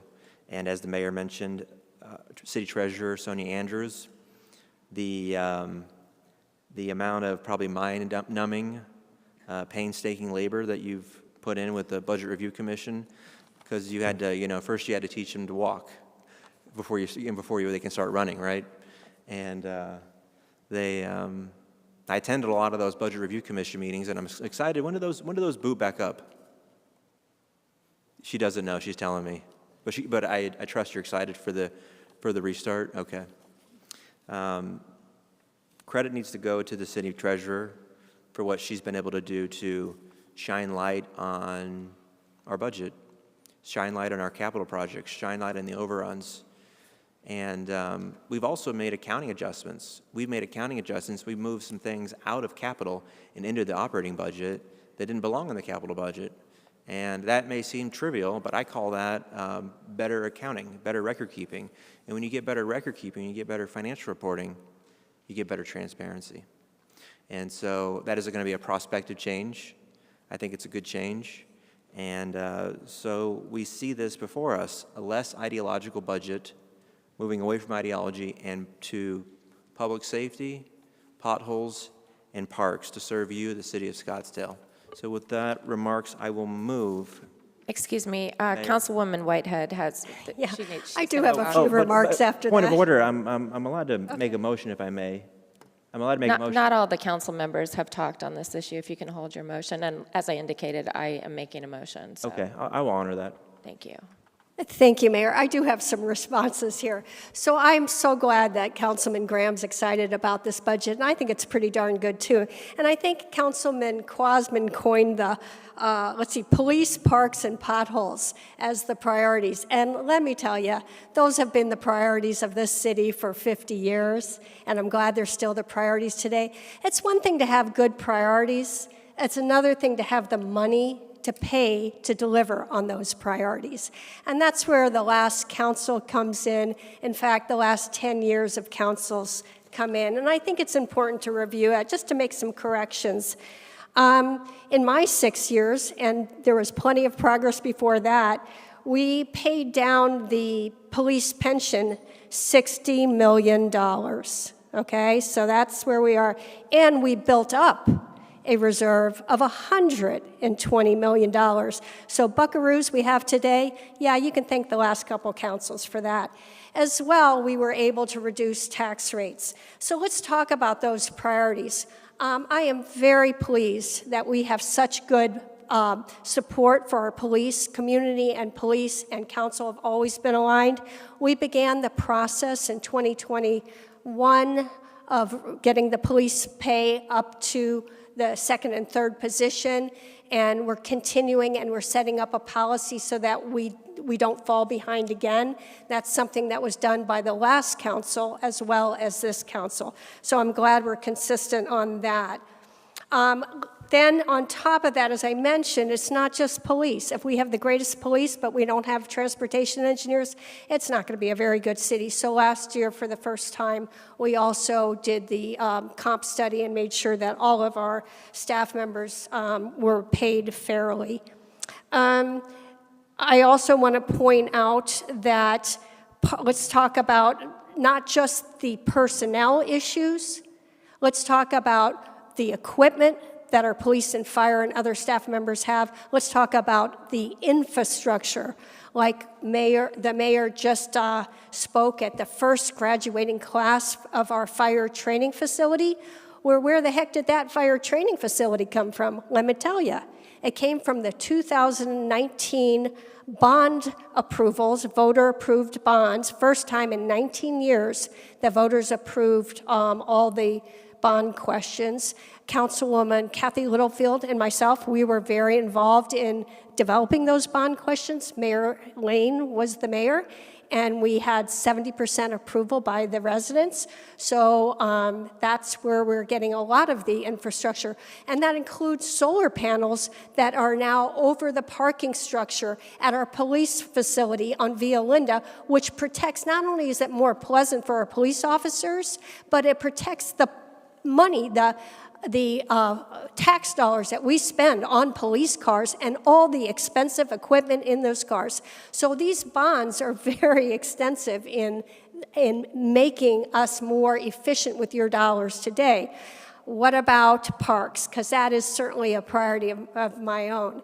So we've had, again, 50 years of residents going to the ballot box, voting to raise taxes, not only to protect parks, but open space generally, and that's how we ended up with a 30,000-acre McDowell-Sonoran Preserve. But most recently, last year, in fact, this budget would not be possible without the efforts of three of my colleagues to make sure that our voters had the opportunity to keep our parks to the highest level possible, and to add police officers in our parks, and to protect our McDowell-Sonoran Preserve from wildfires. So where did that funding come from? It came from 4 members of the council, myself, Mayor Ortega, council members Tom Durham, and Councilwoman Betty Janik. So we've spent 2 years working with our community, put Prop 490, Prop 491 on the ballot, and I got good news. Despite a misinformation campaign, the voters approved those 2 propositions in every single precinct. So this budget this year is very good. It would not be possible without the efforts of last year's council and the voters who sided with them. So, I want to talk about potholes too. Okay, what's missing in this budget? Well, $31 million of federal guaranteed dollars. We went ahead and forfeited that, but I credit our charter officers for making the best of that. We will likely get some of that back, but every federal dollar that we forfeit and then have to substitute with a local dollar, that's a pothole that doesn't get filled. So, because we're in such good financial shape, and because I do think our staff has the ability to apply and get additional grant money, we're not going to cover the cost of that $31 million, we're just not. But I think we will get our roads up to standard. And my biggest concern is that the problem, this falling off of a cliff of our road pavement condition, that happened in 2016. Decisions were made long before any of us were on the council to use a thinner product on our roads to put pretty over public safety and put pretty over long-lasting tax-saving treatments. And so I'll be darn careful to not let that happen again. We are dealing with road conditions that were worsened by decisions made in 2016, but we're going to get it right this time. So I am excited about this budget too. It has a lot of things like that sidewalk. Thank you for your efforts on that sidewalk. I am supporting the budget, but city governments are team sports. We can only be as good as the councils that preceded us. And I'm glad to be on this one, and I was glad to be on the last one. Thank you. Thank you, Councilwoman Whitehead. And one thing we didn't cover before I make a motion, I'd like to ask another question. What is the status of Scottsdale Arts? I know that was moved to the contingency. Have we resolved our questions about that? Madam Mayor, my understanding, and the treasurer can confirm, is it still moved into that contingency category as we move forward? Okay, and there was no one here to speak on that. All right. I'd like to make a motion. At the last meeting, at the last minute, there was a motion that was made to remove 2 employees from the mayor's office, which had been present in the mayor's office for 18 years, preceding my position here as mayor. And those employees are critical to the mayor's office and the communication that I am obligated to, that the city is obligated to provide to our residents. And I take that job very, very seriously. And the basis of the motion was to, because the council, the 6 council members who have 1 full-time employee needed additional staff support, which I completely support because their obligations to our residents to communicate and be responsive and thoroughly informed and thoroughly researched and thoroughly prepared are just as critical as mine are as the mayor. And given, as we talked about, there's a $22 million allocation for vacancies which have existed in the city for 6 months or more in the last fiscal year. Certainly, we have a very large budget that is dedicated to staff, and I don't believe that my council colleagues should be cut short with those needs, and I certainly don't believe that the mayor's office, whether I'm in it or not, should be cut significantly short either. So I'm very proud of this budget, and I'm proud to make a motion to approve the tentative budget, and with one adjustment, one modification amendment, if you will, that those 2 employees that were moved to the clerk's office and earmarked for use by the council, as I understand City Clerk Ben Lane pointed out, the council will have access to those, not necessarily the mayor. But we don't want to cut any of us short. So the adjustment I'd like to make, the amendment I'd like to make is to place 2 FTEs that was the executive assistant that has been in the mayor's office for at least 18 years, and the management analyst or a like-kind position with the same range, the same essential duties, and the same classification. So that would just be adding 2 full-time employees back to the mayor's office, but keeping the 2 positions that were reclassified for the council.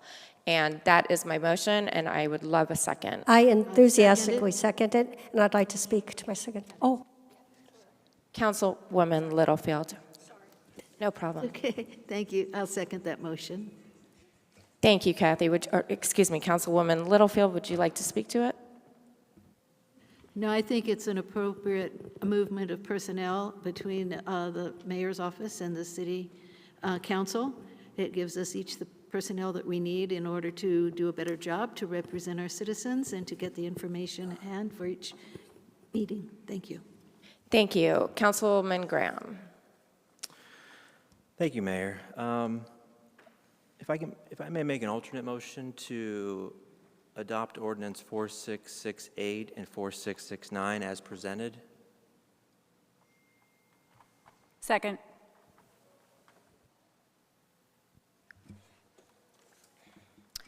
All those in favor of the alternate motion, please indicate your vote.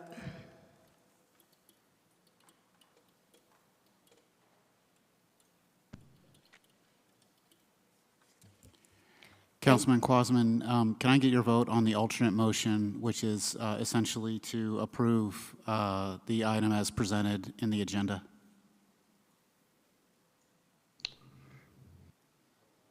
Yes, sorry, can you hear me? Yes. Yep.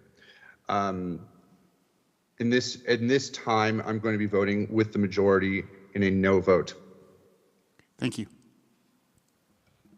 And so the motion fails, and this is back to my motion, which has been seconded. All those in favor of that motion, please indicate your vote.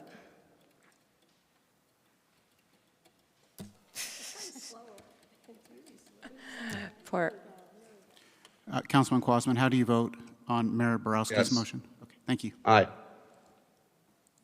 Thank you. That motion passes. Thank you to my colleagues for that vote. And that does, in fact, conclude. Oh, we did the public comment. Yes, we did.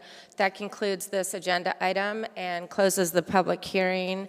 And I will entertain a motion to adjourn, I believe. Yes? Mayor Borowski, we have board and commission nominations. Oh, so don't adjourn. Do the board and commissions. Okay, got it.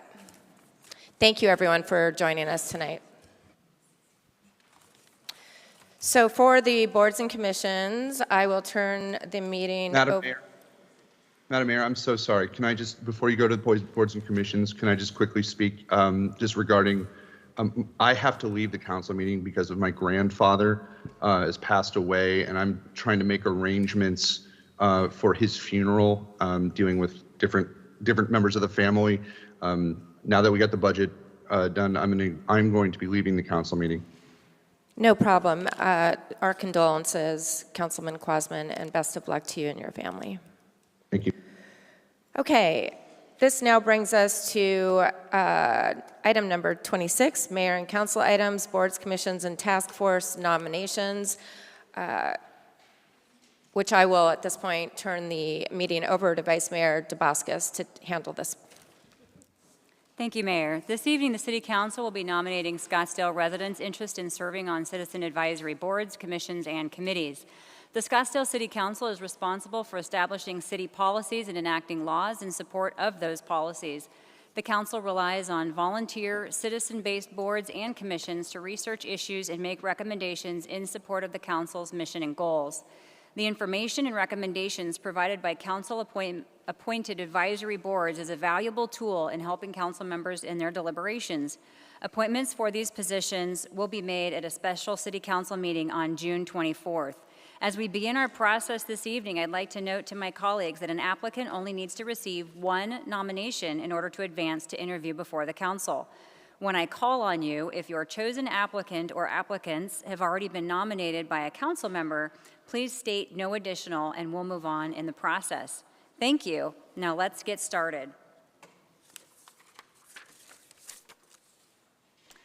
Board of Adjustments, there's one opening. The Board of Adjustment is a quasi-judicial body that hears variance requests, appeals of the zoning administrator's interpretations, decisions, and decides on administrative decisions or zoning requirements which create unnecessary hardships in the development of property because of exceptional or extraordinary conditions. Gary Donahoe's term has expired and is ineligible for reappointment. There is one vacancy and 4 applicants. The applicants are Kenneth Erler, Michael Gonzalez, Randall Pullen, and Martha West. I will now entertain nominations for the Board of Adjustments. Each council member can nominate one applicant. Councilwoman McAllen. Martha West. Councilwoman Whitehead. No additional. Randy Pullen. Councilwoman Littlefield. Michael Gonzalez. Councilman Graham. No additional. I have no additional. Michael Gonzalez, Randall Pullen, and Martha West have been nominated.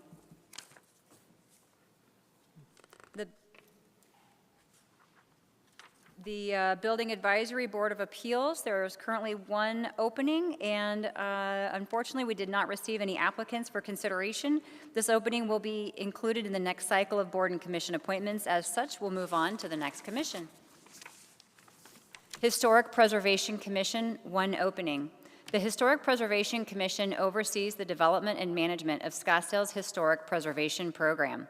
Special qualifications. As outlined in the City of Scottsdale Code, each member shall have demonstrated special interest, knowledge, or experience in at least one of the following: building construction, history, architectural history, real estate, historic preservation law, or other historic preservation-related field.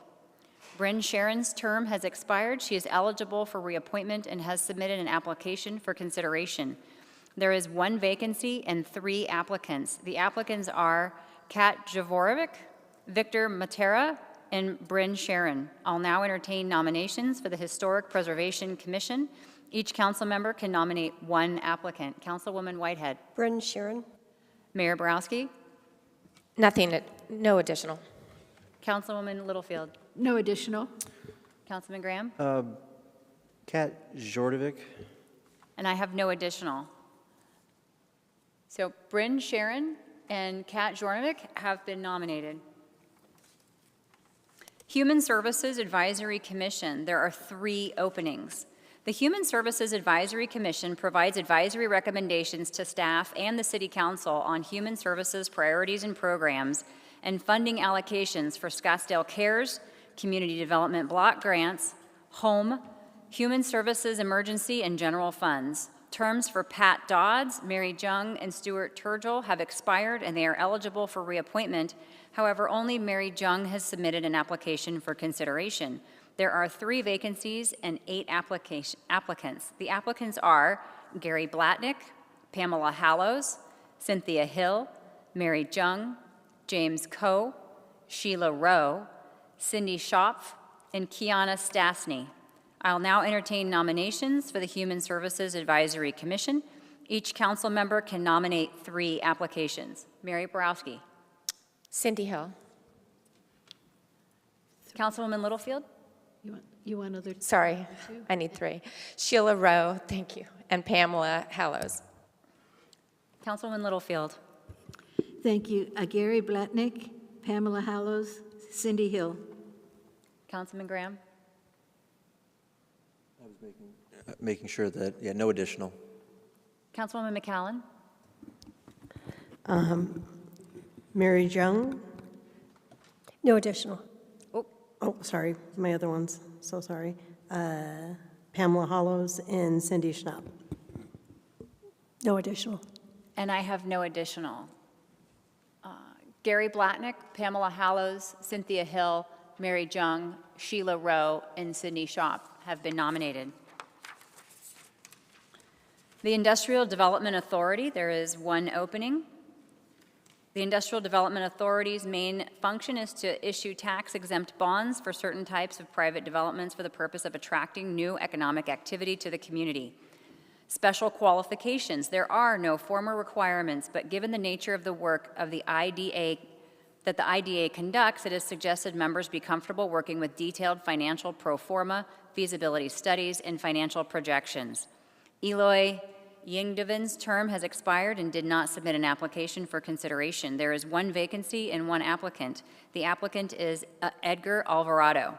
I'll now entertain a nomination for the Industrial Development Authority. Councilwoman Littlefield. Oh, gee. Edgar Alvarado. Thank you. Edgar Alvarado has been nominated. Lost Trust Fund Board, we have 1 opening. The Lost Trust Fund Board is responsible for recommendations to the City Council regarding the administration of the Lost Trust Fund. Special qualifications. As specified in the Scottsdale City Code, the City Council shall appoint 5 joint trustees, of whom no more than 1 shall be a member of the City Council, and no more than 1 trustee may be a city employee. Mark Stevens' term on the board ended in January as he was appointed to the Budget Review Commission. There is 1 vacancy and 1 applicant. The applicant is Tammy Smith. I will now entertain a nomination for the Lost Trust Fund Board. Councilman Graham. Ms. Smith. Ms. Smith has been nominated. McDowell-Sonoran Preserve Commission, there is 1 opening. The McDowell-Sonoran Preserve Commission provides citizen oversight for acquisition, preservation, management, and stewardship of the McDowell Mountain and related Sonoran Desert for the benefit of this and future generations. Savannah Enkling's term expired and is eligible for reappointment and has submitted an application for consideration. There is 1 vacancy and 5 applicants. The applicants are Courtney Clifford, Savannah Engelkling, Mario Mediati, Jeff Varda, and John Vekic. I will now entertain nominations for the McDowell-Sonoran Preserve Commission. Each council member can nominate 1 applicant. Councilwoman McCallan. Savannah Engling. Okay. No additional. No additional. No additional. Same. No additional. Savannah Enking has been nominated. Planning Commission, there are 2 openings. The Planning Commission holds public meetings and makes recommendations to the City Council on all matters relating to the creation of zoning districts, the enforcement of zoning regulations, amendments to all zoning ordinances, and any other planning and zoning issue. Renee Higgs' term has expired and is ineligible for reappointment. Diana Kaminsky's term has expired and is eligible for reappointment. However, she did not submit an application for consideration. There are 2 vacancies and 12 applicants.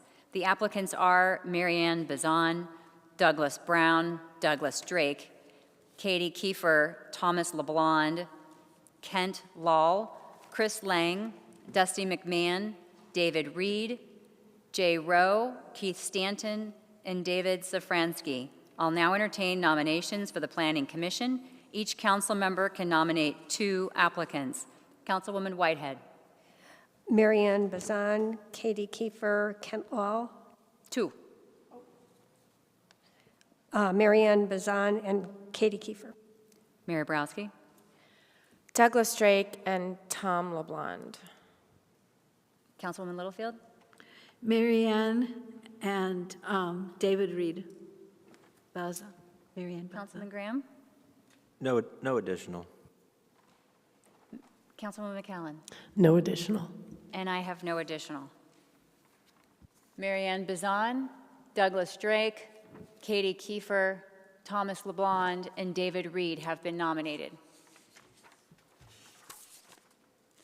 Tourism Development Commission, there is 1 opening. The Tourism Development Commission advises the City Council on matters concerning the expenditure of revenues from the transaction privilege tax on transient lodging, the bed tax, designated for tourism development.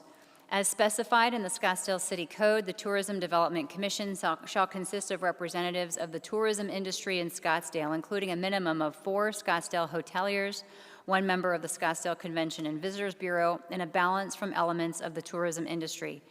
Jean Alspa's term has expired and is ineligible for reappointment. There is 1 industry representative position vacancy and 4 applicants. The applicants are Darianne Nguyen, Joseph Chernishkovich, Prescott Smith, and French Thompson. I will now entertain nominations for the Tourism Development Commission. Each council member can nominate 1 applicant. Mayor Borowski. Joseph Sharshenovich. Councilman Littlefield. French Thompson. Councilman Graham. No additional. Councilwoman McAllen. Darian Nguyen? Nguyen. No additional. And I have no additional. So Darian Nguyen, Joseph Shervenovich, and French Thompson have been nominated. This concludes our nomination process this evening. Congratulations to each nominee. The individuals will be nominated by contacted by city staff with additional information. I'd like to take this opportunity to sincerely thank all who applied to serve on a citizen advisory board or commission. Even if you were not nominated, your application will remain on file for 1 year for consideration at a future date if there are additional vacancies. Madam Mayor? Thank you very much. That concludes tonight's business. And with that, I'll move to adjourn. Second. Thank you.